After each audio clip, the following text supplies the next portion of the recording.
Olá, boa noite, sejam bem-vindos a mais um podcast Correio Rural, né? O podcast que traz informações, notícias, novidades diretamente do agro, do que move o nosso Brasil. E hoje nós temos um quadro direto da porteira com um convidado especial. Estou aqui com Vanderlei Portela, né? Até que enfim a gente conseguiu colocar na agenda, né? Muito especial você estar aqui, né? Para falar um pouco sobre sua vida. Seja muito bem-vindo, Vanderlei. Boa noite, Emily. Boa noite aos nossos telespectadores do Correio Rural. Obrigado pelo convite. Bastante corrido, mas tiramos um tempinho para vir falar daquilo que amamos fazer e o que vivenciamos no cotidiano do dia a dia. Muito obrigada. Então, Vanderlei, para a gente começar o nosso bate-papo, né? Vamos voltar no tempo, né? Voltar um pouquinho.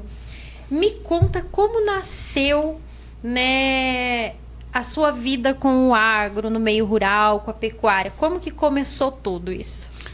Então, Emily, desde muito novo, eu me criei no interior de Rio Bonito do Iguaçu. Meu pai era proprietário de área rural e eu carreguei comigo o meio pecuário, o meio agrícola, o agro como um todo. Somos em 4 irmãos, homens, né? E somente eu optei pelo lado de mexer com boi, mexer com animais, mexer com agro, sabe? Então isso já é desde criança. E continuamos fazendo isso. Estamos aí retransmitindo, né, para minha filha, para a Ana Laira. Desde quando eu tinha 2 anos de idade, já me acompanha. Já está no 3º ano de veterinário. E fazemos isso por amor, um meio de vivência, colocando alimento na mesa das pessoas todo dia, não somente para o Brasil, mas para o mundo. Então fazemos aquilo que amamos de verdade. Eu imagino. Então, você falou que essa vivência vem desde de infância, né? Como que foi a sua infância ali? Seus pais eram produtores ou pecuaristas? Como que era essa sua infância? Exatamente. Meu pai, ele era do interior, né? Como falei, do interior, ele sempre mexeu com gato. E eu comecei tão novo, tão pequeno ainda, e gostei, entrou na veia, no sangue. Então, hoje a gente sabe que muitas pessoas são motivadas, incentivadas até um certo momento, quando tem ali seus 15, 16, 17 anos, toma outro rumo, né? Sim. E eu não, eu segui o rumo dele, continuo fazendo o que ele fazia e dando continuidade na família, né? Porque, como eu disse, fazemos aquilo que sempre amamos de verdade. Eu imagino, porque a pecuária, ela deve ser algo, tipo, é gratificante, mas deve ser também difícil dia a dia, né? Na verdade, hoje, com as novas tecnologias, com as mudanças que tivemos em melhoramento genético, ficou muito mais fácil, muito mais prático. Eu tenho assim, trabalhar com gado para mim não é um trabalho, é um divertimento. Eu faço com gosto, com prazer, juntamente com a minha equipe. A gente tem bastante pessoas, colaboradores que trabalham junto comigo. Então a gente faz como se fosse uma diversão. Ele remunera o gado, te dá uma boa condição de vida, te dá uma boa condição de vida para a sua família. Então por isso a gente está aí nesse meio há 45, 50 anos, digamos assim, que desde pequenininho, junto com meu pai, né? Ainda sou bastante novo, mas a gente aprendeu lá de trás. E hoje mudou muito, né? Antigamente se ia engordar um boi, era 6, 7, 8 anos. Hoje não. Hoje se engorda um boi com 2 anos, 18 meses, 22, 24 meses. Nossa, então as coisas evoluíram muito, né? Então facilitou muito. Hoje você tem mais condições de correção de pastagens, essas novas tecnologias. Hoje você limpa os pastos com drone, então melhorou muito. Os curral melhorou muito também.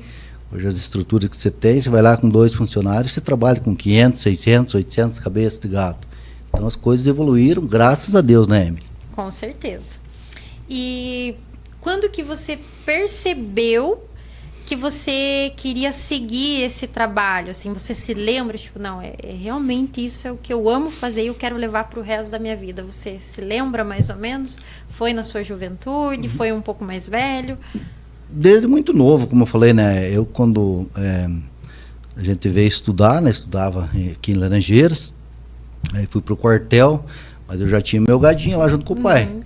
Aí vim, comecei a trabalhar na Erva Mate Laranjeiras, tive uma trajetória ali de 12 anos como funcionário da indústria Mate Laranjeiras, mas sempre tive meu gado. Aí fui comprando, os poucos, comprando, adquirindo os pedaços de terra, sempre colocando boi. Aí, quando eu deixei de ser funcionário, tive minha indústria em Rio Bonito do Iguaçu também, mas sempre trabalhando como empresário e investindo no boi. Investindo em áreas de terras, áreas pequenas, foi comprando, unificando.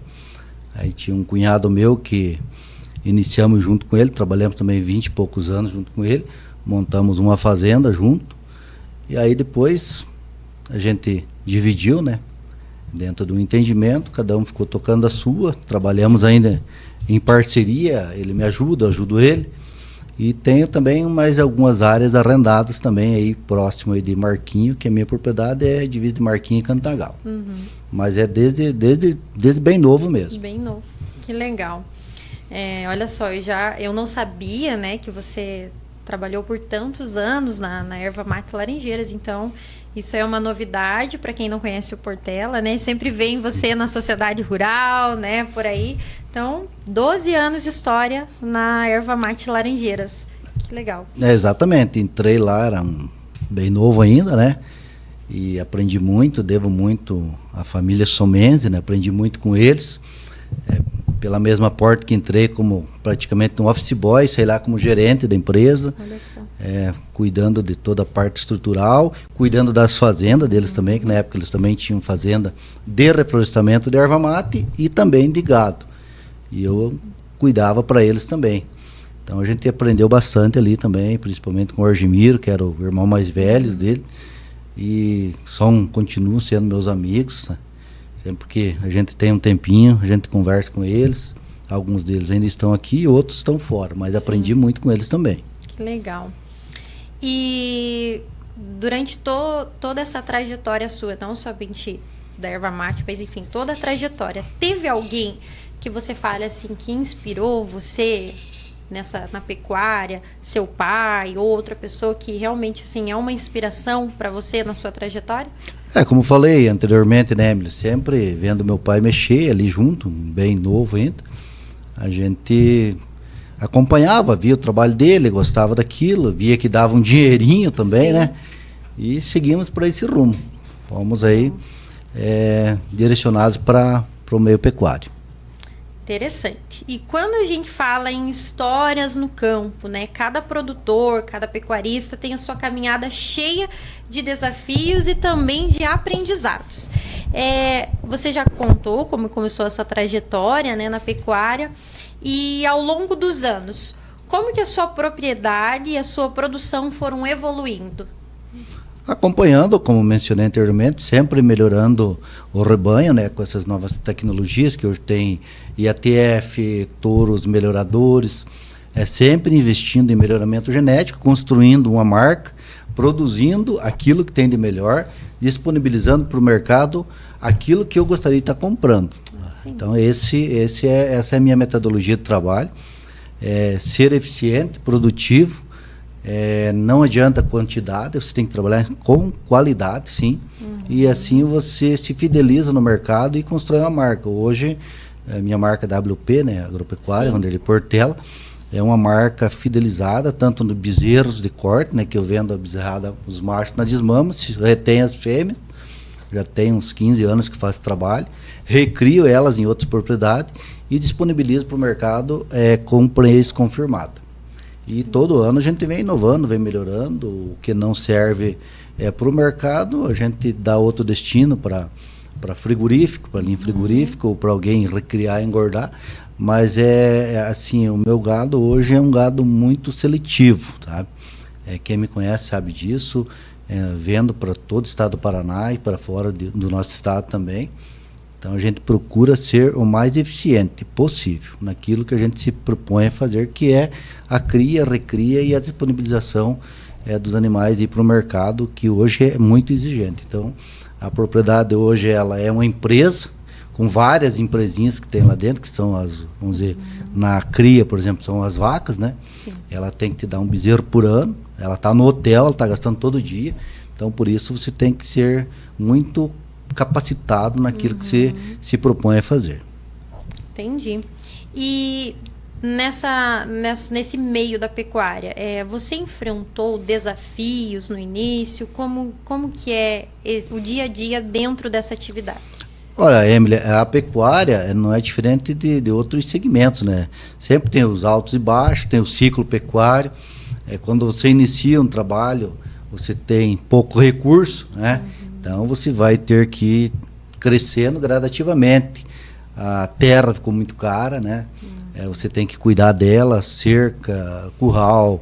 A tua equipe precisa ser muito eficiente, porque você não está todo dia lá, né, no mesmo lugar. Eles têm que saber que aquilo lá não é só seu, é deles também, porque Sim. o meio de sobrevivência deles eles tiram da fazenda. Sim. Então, desafios existem. É período de inverno na nossa região, é período de seca, mas eu digo para você que ainda o gado nunca te deu prejuízo e nunca vai te dar. É diferente da lavoura. A lavoura, você planta a semente, você coloca, precisa chuva para germinar, precisa chuva para ela produzir.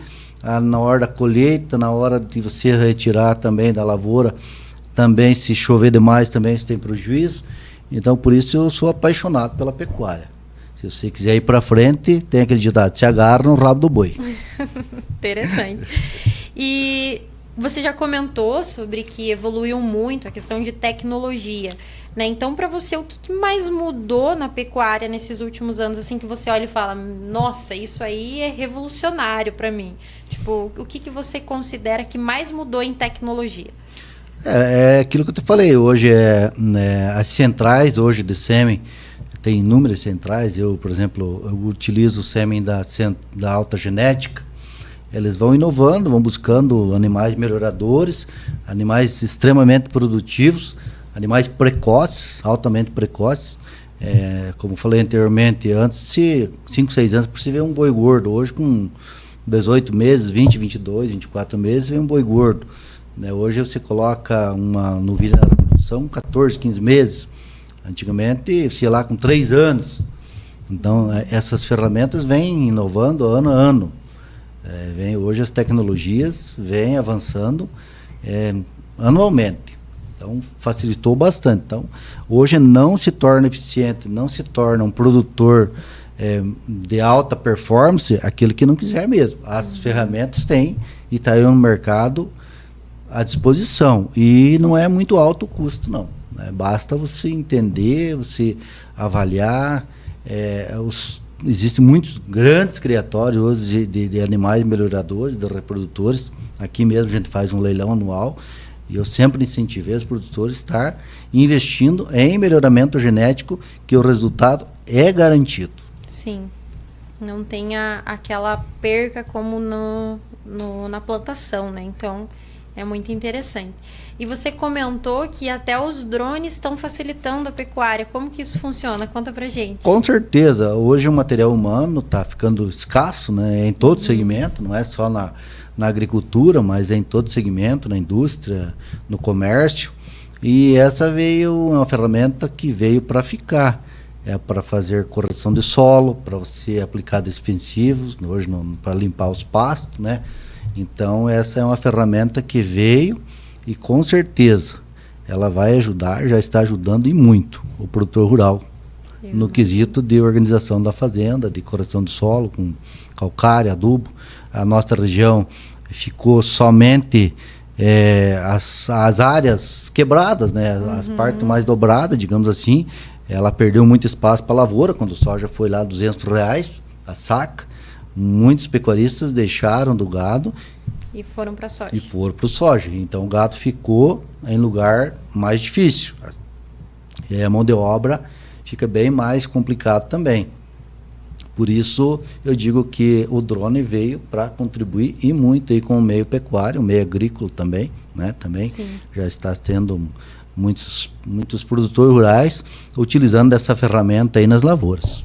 Eu até acompanhei um vídeo que mostra que quando até passa para as máquinas com veneno, para a lavoura mesmo ali, até a irrigação, elas estragam a lavoura, né? O caminho que elas estão passando. E com o drone diz que é zero estrago. Eu achei muito interessante. Exatamente. Onde o trator passa, claro que um pouco vai dar de prejuízo, né? E hoje, diante da situação de economia que a gente está vivenciando, que o país está vivendo, qualquer perca faz a diferença lá na frente, né? Então, por isso que eu digo para você que essa ferramenta, com certeza, ela veio para ficar. Vale o investimento. Com certeza. E hoje, então, como você comentou, com essas novas tecnologias, né? Aquele que não se profissionaliza, não corre atrás, fica para trás, né? E como que você avalia o mercado da pecuária nesse cenário agora do Paraná, da nossa região? Como que está esse mercado?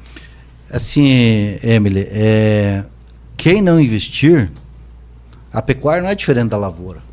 Fica para trás, a sucessão está muito difícil, como eu falei, né, anteriormente.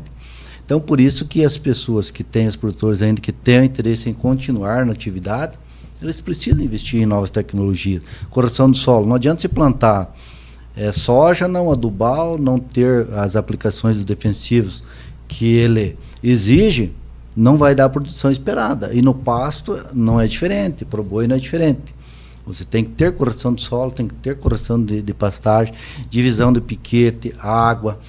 Tem aquele ditado, o boi gosta de tomar água suja, água quente. Não, coloque uma água limpa e uma água suja para você ver qual que ele vai optar. Vai na limpa, entendeu? Então, assim, o gado, ele é rentável, muito rentável. Mas desde que você seja eficiente. Não adianta você ter lá duas cabeças, uma unidade animal por alqueire. Aí a fazenda se torna improdutiva, né? Sim. Daí o resultado lá na frente é pequeno. O mercado do boi, ele oscila. É oferta e demanda.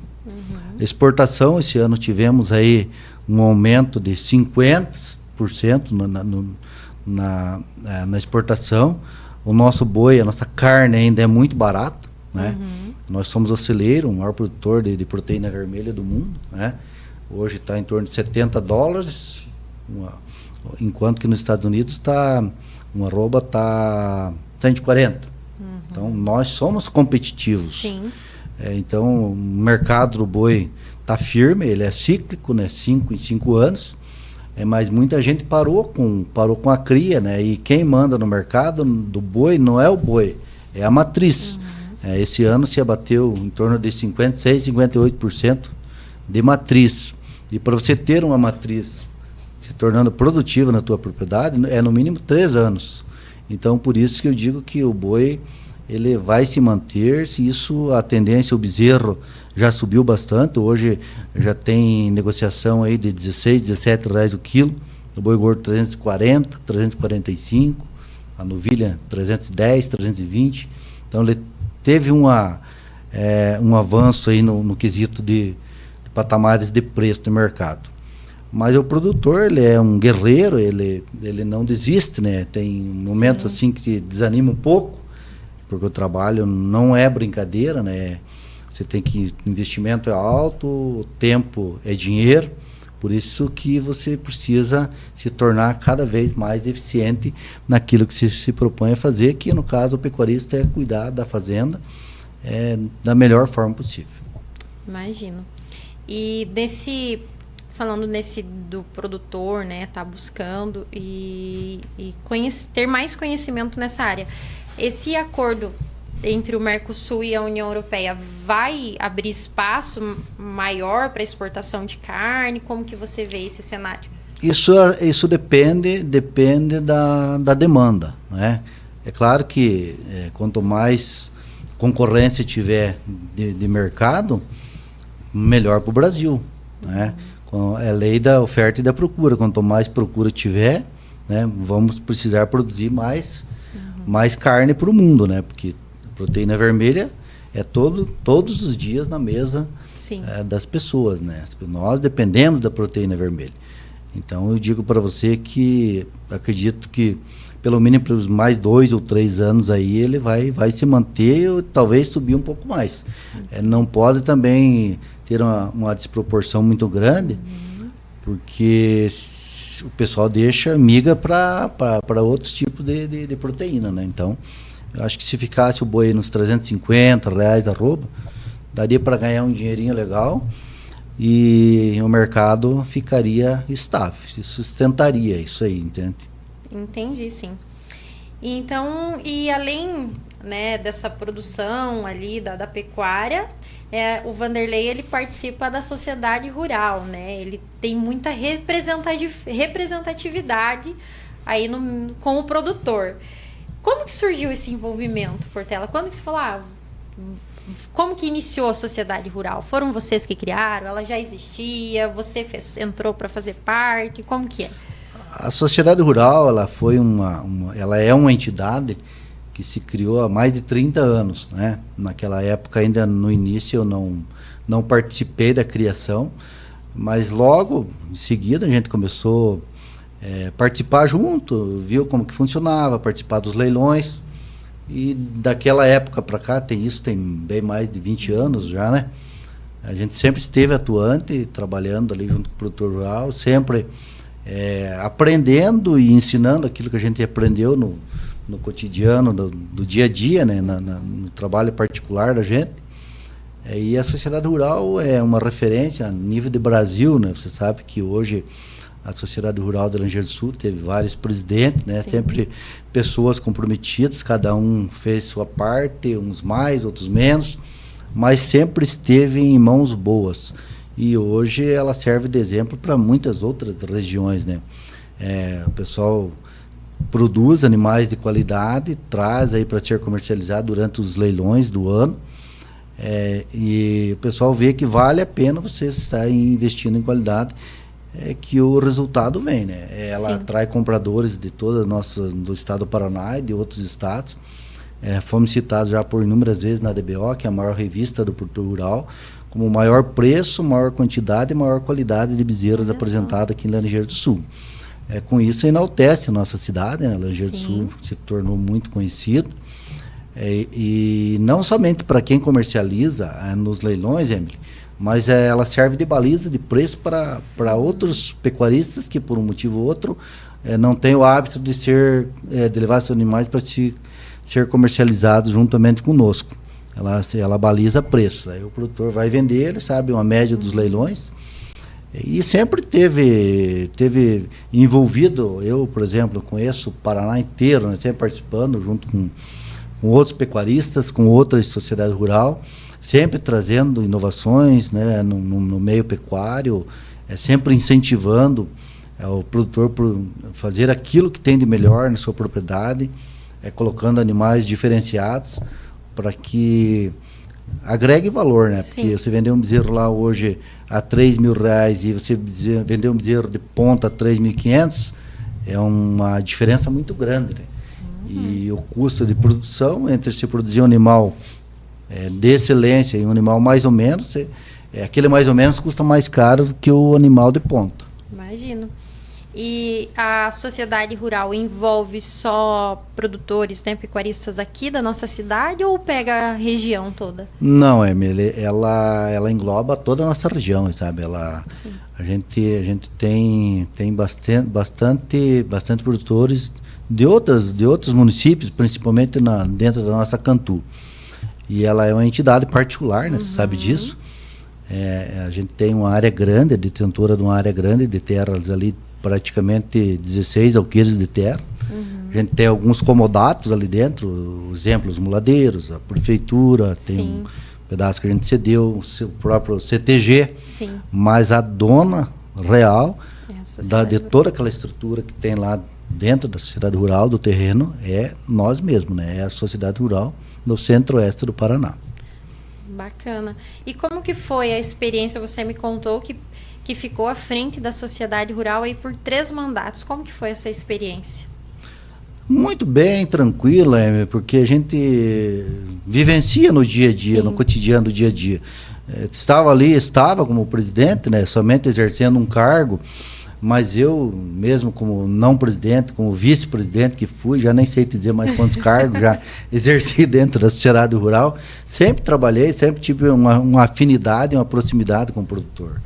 Sempre colocando todos no mesmo patamar, independente se comercializa 10 animais, ou 100, ou 500, ou 1.000 durante o ano, sempre a mesma tratativa ali junto conosco, sempre incentivando e cativando os produtores, porque de nada adiantaria você ter uma estrutura como temos lá, se não tivéssemos os produtores junto conosco. Sempre digo, a sociedade rural, ela é a casa do produtor rural. Sim. A gente sempre esteve lá de braços abertos para recepcioná-los lá da melhor forma possível. Então, por isso, eu digo para você que para mim não difere nada. Eu, como presidente e não presidente, sempre ativo, sempre lutando por melhor para o produtor rural, sempre defendendo o homem e a mulher de botina, que levanta muito cedo, trabalha muito, em estar aí colocando aquilo que tem de melhor à disposição do mercado, enaltecendo não só a sociedade rural, mas também colocando em evidência o nome de Laranjeiras do Sul como os maiores e melhores leilões da nossa região. Que ótimo, isso é muito bacana. Então, para quem não conhece, né, porque eu falo que eu sou uma entusiasta do setor do agro, da pecuária, né? A bota já vai comprar, né, Emily? Já, eu preciso de uma. Senão, como é que eu vou visitar as fazendas? As fazendas, né? Daqui a um dia começa a comprar os bois, tem que comprar a terra primeiro. Aí, eu também tenho muitos amigos que assistem o podcast e são entusiastas também. E não conhecem a sociedade rural. Então, isso é muito importante para que fique conhecida não somente a sociedade rural, mas o nome de Laranjeiras, né? No mapa do Brasil, né? Isso é muito interessante. E como você já comentou, qual é a importância da sociedade rural para quem não faz parte, para quem olha e fala que não sabe como que funciona, qual que é a importância da sociedade rural para os pecuaristas, para a nossa sociedade?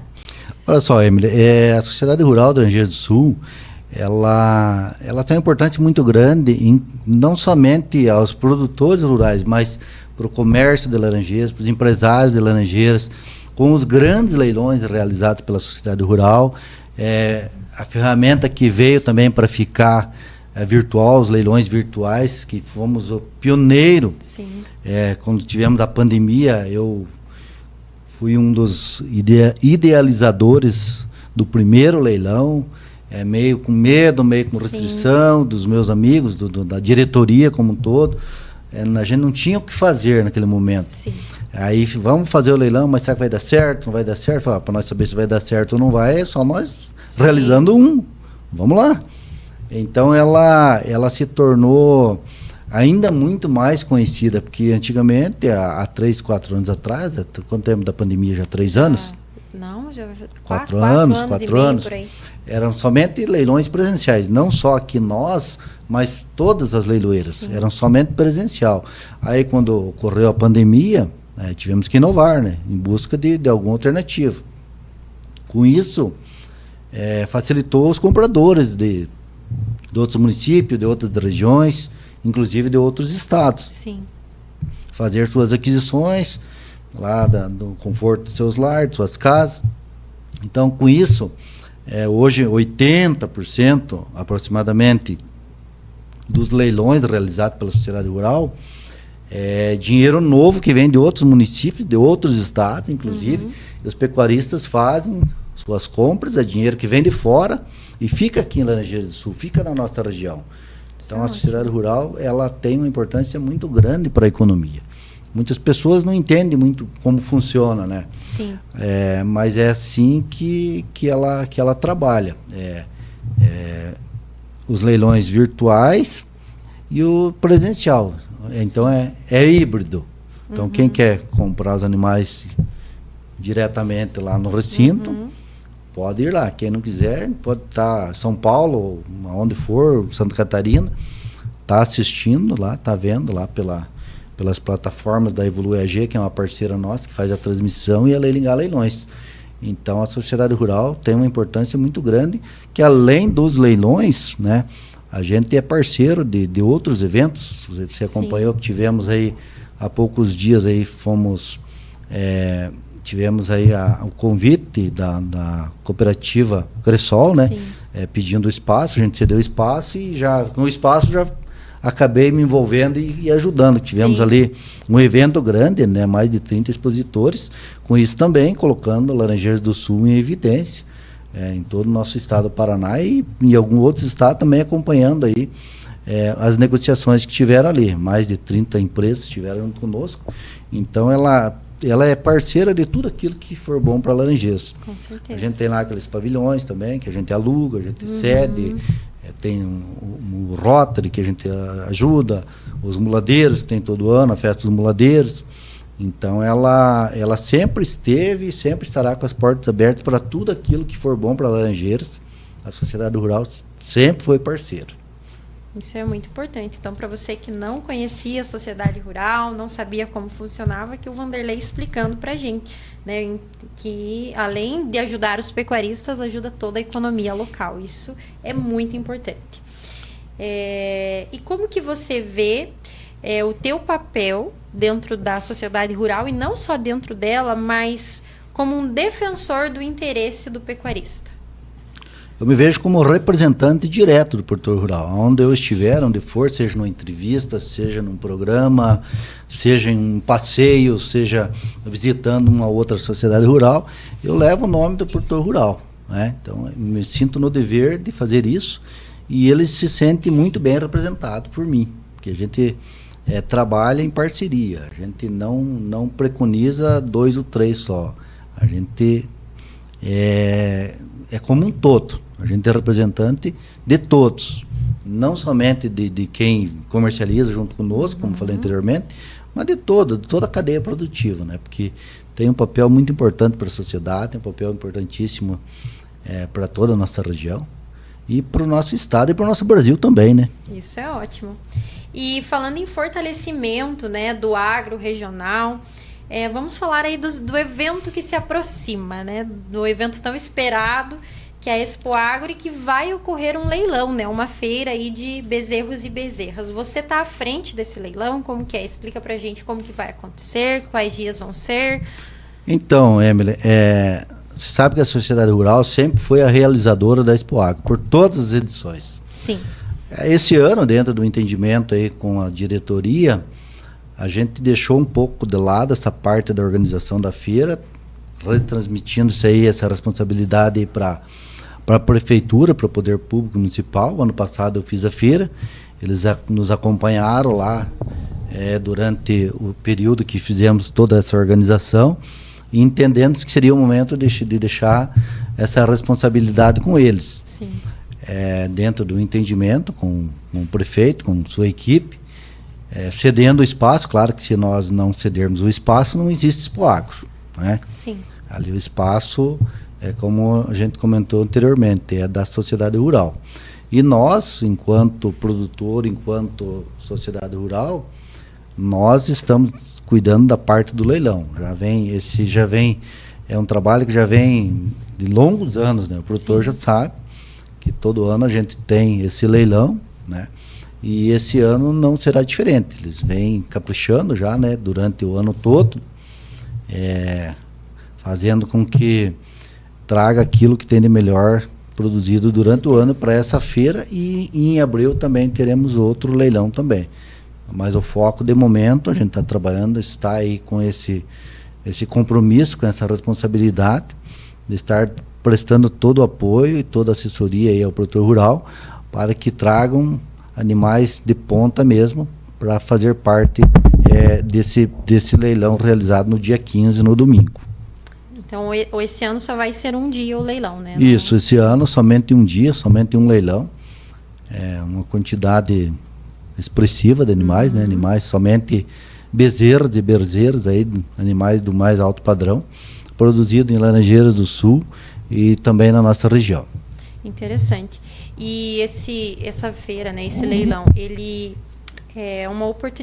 uma oportunidade tanto para quem vende quanto para quem compra, né? Exatamente, porque você coloca ali à disposição do mercado animais, diferente de você oferecer teu animal lá na sua propriedade, você conversa com 1, 2 ou 3 produtores. A discussão é entre 2 ou 3. Ali não, ali você coloca aquilo que você tem de melhor, padroniza os lotes, ali você, além das pessoas que estão ali acompanhando em loco, você tem lá inúmeras pessoas com interesse de fazer suas aquisições e assim, formando cargas. Sim. Que para você formar lá, o cara, por exemplo, precisa comprar lá 200 bezerros. Ele não vai conseguir comprar 200 de uma propriedade só naquele momento. E ali não, ali você compra 200, 300, 400, 500, se você quiser. Você vai lá e vê os que te interessam, os lotes, formando os lotes, forma a carga, vem os caminhões, pode estar chovendo, pode não estar chovendo, você vai estar fazendo o transporte da mesma forma. Lá na fazenda não, se chover você já não consegue embarcar. Verdade. Então por isso dessa facilidade. E o mais importante, animais extremamente de qualidade. A gente tem o veterinário nosso, a gente questão de peso, animais num peso mínimo, peso máximo, animais com algum problema de sanidade não entra. A gente tem um controle muito rígido em cima daquilo que a gente disponibiliza para o mercado. Olha, isso é ótimo, é uma informação a mais para quem está pensando em trazer os bezerros para venda, né, para estar conhecendo. Eu conheci a estrutura lá ano passado, achei muito legal lá a forma como os bois ficam, né, para o leilão. É uma estrutura e tanto que vocês montaram lá. Exatamente, a gente não se preocupa só com o bem-estar nosso, mas sim dos animais. Lá tem as mangueiras cobertas, se chover eventualmente os animais estão debaixo da cobertura, água, alimentação, feno para os animais e um veterinário lá acompanhando durante 1, 2 ou 3 dias, quanto for preciso. Sim. Ele está lá, contratado por nós, Sociedade Rural, para atender os animais da melhor forma possível. Se é um bem-estar animal também, a gente se preocupa muito, sim, sempre investindo nisso. E nesse atual momento, você já tem quem vai vender já ou ainda está aberto para quem quiser vender ou ainda? Não, a gente tem um limite, né? Sim. A gente tem um limite. Aí as pessoas, como já sabem do leilão, né? Já está na mídia, muitas pessoas já reservaram seus currais, suas mangueiras, né? Precisa reservar, que não chega na hora, vira aquela correria. Não, mas eu queria 1, eu queria 2, eu queria 3. Mas ainda a gente tem espaço para ali, a estrutura nossa é muito grande. Aí chegamos a fazer leilão ali com 1.200 animais. É uma fazenda grande dentro de uma estrutura da sociedade rural. Então, aí mostra a força que é a sociedade rural e o que tem de estrutura para disponibilizar para o pecuarista. E esse ano vai ser transmitido online também esse leilão? Também, da mesma forma, um leilão híbrido, né, pelas plataformas da Evolu EG e da Leilingar Leilões. E os pecuaristas que têm interesse em estar participando junto conosco, estaremos lá para recepcioná-los lá, sempre da mesma forma que temos esse hábito aí de um maior carinho, maior respeito. Sim. E para nós é um prazer recebê-los sempre aí junto conosco dentro desses grandes eventos aí que são os leilões realizados por nós. Que legal. E não só os pecuaristas. Aqueles que tiverem curiosidade, porque o bicho é bonito mesmo. Eu fui lá ano passado. A gente está aí o convite, né? Ficamos lá com portas. Para nós é um prazer recebê-los. Mesmo quem não seja do meio, vai que daqui a pouco vira pecuarista igual você. Verdade, amém, né? Você comprando a bota já é meio caminho andado. Só falta o chapéu está aqui já. Aí, só falta e a caminhonete já comprou ou não? Não, ainda falta isso também, olha. Não vou acrescentar na Não falta vida. Muito, então. Verdade. E, assim, para a gente se encaminhar para o encerramento, Vanderlei, qual que é a pergunta que eu não fiz para você, mas que você considera importante falar aí para os nossos ouvintes? Em relação ao trabalho, à sociedade rural, acho que falamos meio de tudo, Falamos, né? Eu digo que sim, que a gente vai aprendendo muita coisa, você vai aprendendo no cotidiano, no dia a dia, né? Eu já tenho 24, 25 anos trabalhando com isso e todo dia eu aprendo, né? O que eu digo é que você precisa ser o mais honesto possível, né? Ter uma boa condição junto com seus funcionários, um bom relacionamento.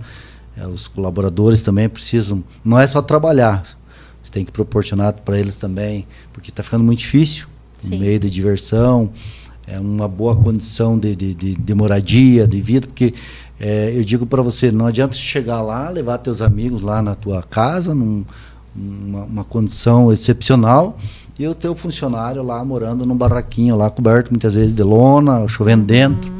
Então eu, enquanto pessoa, enquanto ser humano, enquanto patrão, eu sempre dou as melhores condições possíveis para eles. Eles comem do bom e do melhor, eles têm uma boa moradia, eles têm uma boa condição de vida, têm seu veículo para sair, tem toda a condição possível. Então você tem que ter eles não como seu peão, mas seu companheiro de trabalho. Sim. Porque quem está lá cuidando do teu capital no dia a dia, no cotidiano do dia a dia, sol a sol, que não é fácil, são eles. Sim. Então deixo essa mensagem que precisamos trabalhar em parceria e valorizar o trabalho dessas pessoas. Que o teu capital está na mão deles, né? Você está lá, você gerencia, mas você sozinho não consegue atingir o objetivo, né?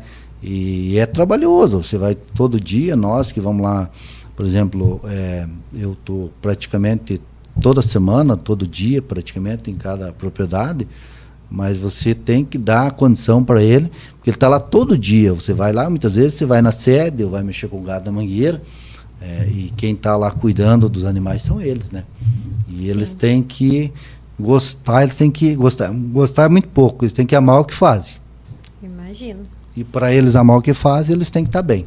Com certeza. Isso faz toda a diferença, né? E não são todos que pensam como você. Quem dera todos pensassem assim. Porque a gente se criou e trabalhando. Eu levanto muito cedo, Emily. Sim. Tem dias que eu levanto 4 horas, 4h30, 5 horas da manhã. Então a gente esteve do lado de lá. Sim. A gente sabe como que funcionam as coisas, né? Então por isso eu valorizo eles muito, ajudo muito. Eles, na mesma mesa que eu sento para comer, eles sentam comer junto comigo. Se eu vou lá distribuir lá uma carne do animal para eles, a mesma coisa que muitas vezes eu trago 2 quilos e o resto fica para eles. Lá abate uma novilha, todo final de ano, uma cesta de Natal. Então eu tenho a minha, uma das áreas lá, tem a casa sede, tem um alojamento. Eu faço minhas refeições, a minha família, junto com eles. O que eu como, eles comem junto. Isso é muito importante.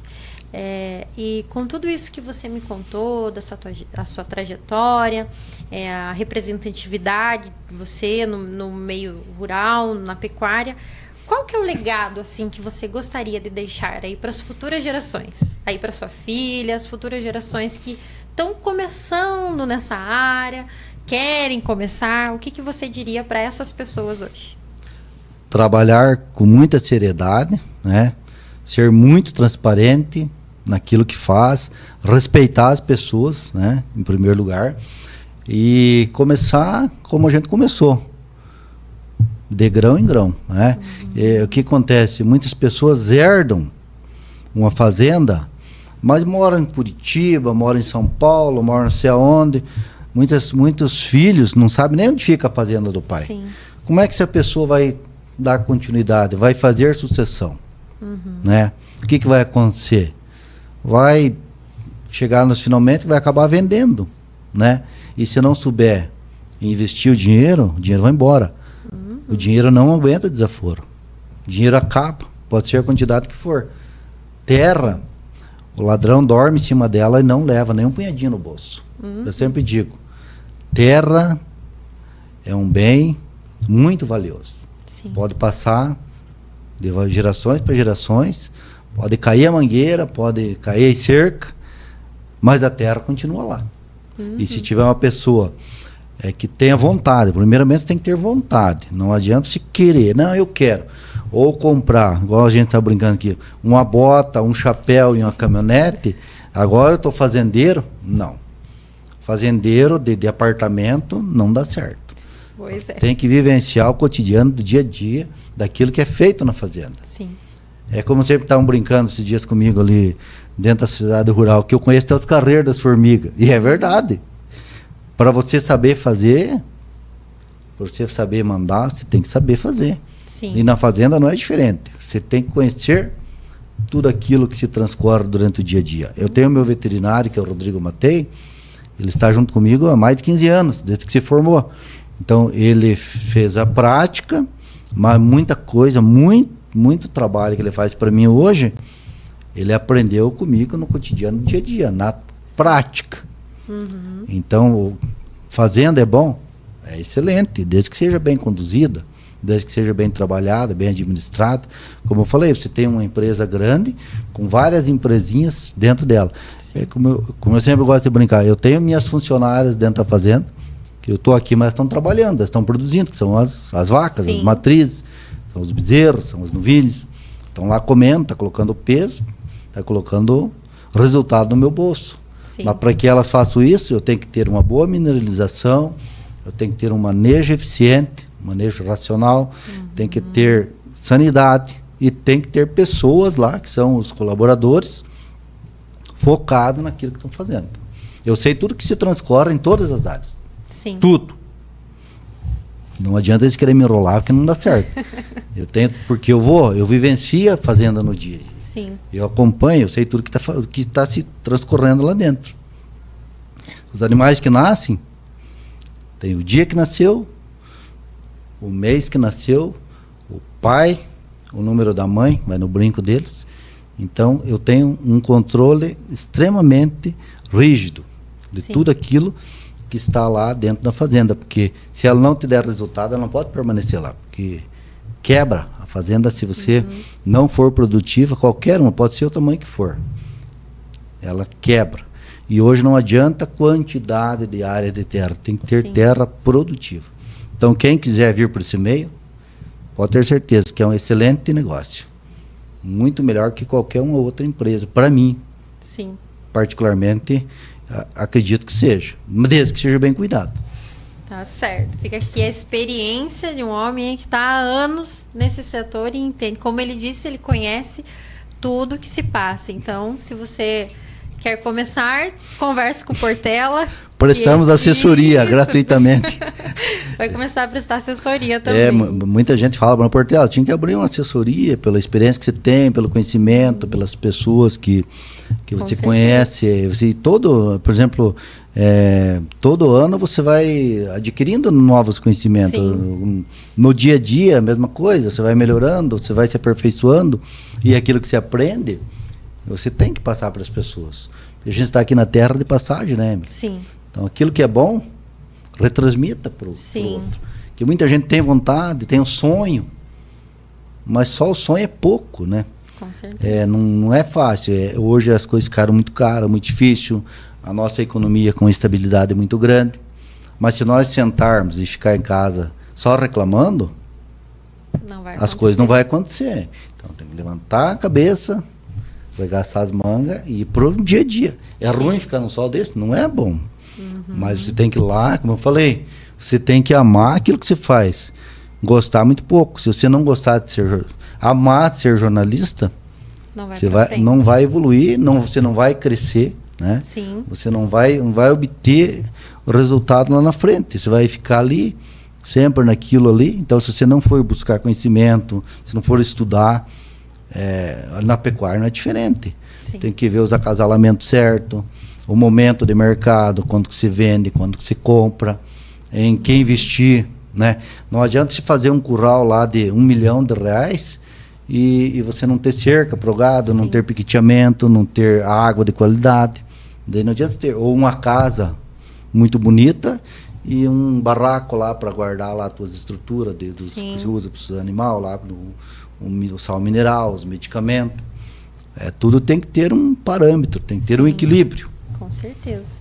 Olha só, hoje, além de uma conversa, posso dizer que tivemos uma aula que foi muito importante esse podcast. Eu acho que todos que vão escutar e estão escutando vão gostar muito de conhecer a sua trajetória, conhecer o Vanderlei fora aí da corrida do dia a dia. Vanderlei, muito obrigada, né, pela sua participação. Eu agradeço por você ter cedido esse tempo, para estar gravando aqui comigo o podcast, e as nossas portas sempre estão abertas aí para você. Imagina, eu que agradeço, Emily, porque é sempre bom a gente estar falando com as pessoas e transmitindo um pouquinho de conhecimento, né, que a gente adquiriu durante anos e anos de trabalho, que é uma vida de trabalho. Mas eu fico agradecido, agradeço a você, agradeço a Joyce aí também, sempre grande parceira, também sempre levando as informações de tudo aquilo que se transcorre aí durante os eventos realizados, não somente em Laranjeiras do Sul, mas também em toda a nossa região. E sempre que necessário for, a gente está aí falando. Para nós é um prazer, para mim é um prazer. E aqueles que quiserem ter mais conhecimento, é só me acompanhar aí uma semana na fazenda, serão muito bem-vindos, né? Vai ver como que funcionam as coisas. E da mesma forma, dentro do nosso recinto de leilões, a gente estará lá sempre com as portas abertas lá para recepcioná-los lá, quem quer que seja, para estar lá acompanhando nossos grandes leilões, né? Vendo os animais, que é bonito. E eu convido que venham no dia 15 de março, a partir das 14 horas, já estaremos lá com os animais tudo em loco, né? Disponibilizando para o mercado mais uma vez animais de qualidade e evidenciando mais uma vez Laranjeiras do Sul para todo o nosso Brasil, não somente para o nosso estado do Paraná. Obrigado a você, obrigado aos nossos telespectadores que vão estar nos acompanhando e ouvindo aquilo que falamos um pouquinho só de pecuária. Se tivéssemos tempo, né, e o programa tivesse disponibilidade de tempo, ficaríamos aqui um dia ou dois falando aí da pecuária, história tem e bastante. Valeu, um abraço a todos, fiquem todos com Deus. Muito obrigada a você, nosso ouvinte, e até o próximo podcast Correio Rural.